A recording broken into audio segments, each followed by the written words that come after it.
In the somber town of Blackwood, where the fog clung to the earth like a shroud and the moon's glow barely pierced the canopy of evergreen, life was lived in whispers and shadows. The residents knew better than to speak their secrets aloud, for the woods that encircled the town seemed to listen, and sometimes they spoke back. Jack Wren, a novelist with a penchant for the melancholic and the macabre, arrived in Blackwood on a grey afternoon, driven by a creative drought and the promise of solitude. His latest manuscript lay abandoned, a collage of unfinished thoughts and neglected dreams. The town's eerie charm, with its gnarled trees and winding paths, beckoned him as if inviting him into a story yet unwritten. He settled into a quaint cabin at the edge of the woods, its weathered exterior suggesting countless forgotten tales. As he unpacked his typewriter and old leather-bound journals, Jack could feel the weight of the town's silence pressing down on him. The only sounds were the distant call of a crow and the rhythmic creak of the cabin's old bones. That night, as the wind howled like a mourning spirit, Jack began to write. His fingers danced over the keys, drawing words from the murky depths of his mind.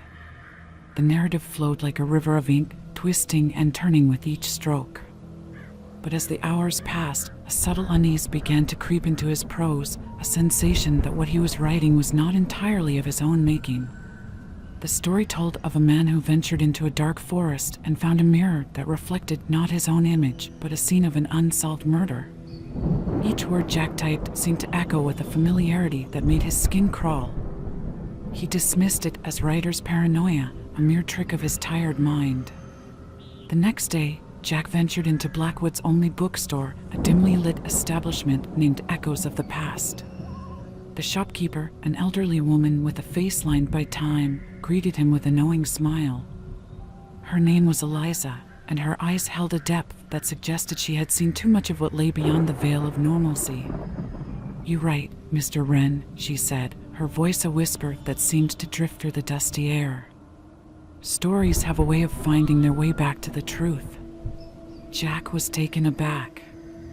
"Do you know me?" "Not really," she replied. "But stories have a way of revealing what's hidden. Sometimes, the more we try to ignore the truth, the louder it becomes."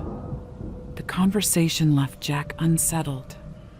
As he walked through the aisles of the bookstore, he found himself drawn to an old, leather-bound volume titled The Dark Tapestry of Blackwood. The book was inscribed with the name L. Blackwood, a coincidence that made Jack's heart race. He opened the book, revealing pages filled with strange symbols and cryptic passages. That night, he dreamt of the forest. It was a place of darkness and secrets, where shadows danced to a rhythm only they could hear.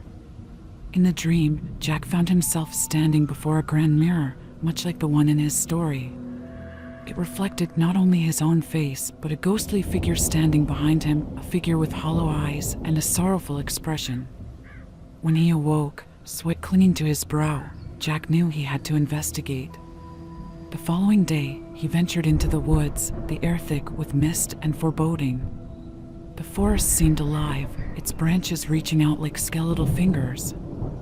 Following a path that felt eerily familiar, Jack stumbled upon an old, abandoned cabin, its door ajar, as if inviting him in. Inside, he found remnants of a life long forgotten, old photographs, handwritten notes, and a journal with entries that spoke of a man trapped between worlds. The final entry was a plea for release, written in a hurried, trembling hand. The name on the last page was L. Blackwood. As Jack delved deeper into the mystery, he uncovered a web of deceit and sorrow woven into the fabric of Blackwood's history. L. Blackwood was not just a pseudonym, but a real person, a writer whose stories had bled into reality, binding his soul to the town's dark essence. The mirror in his dream was a portal, a gateway between the living and the spectral realm, through which his own fears and desires had been channeled. In a twist of fate, Jack realized that he was not merely a visitor in Blackwood, but a key player in its dark narrative.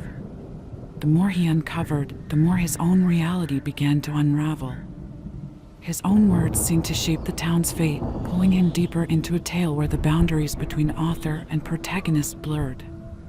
As the tattered moon hung low in the sky, Jack faced the ultimate choice: to escape the town's sinister grip or to confront the darkness within and complete the story that had ensnared him.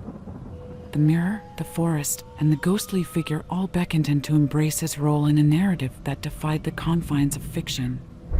In the end, Jack Wren's story became a part of Blackwood's lore, a poetic testament to the power of storytelling and the fine line between reality and imagination. The fog returned to cloak the town, and the whispers of its past lingered in the air, waiting for the next soul to step into the pages of its eternal tale.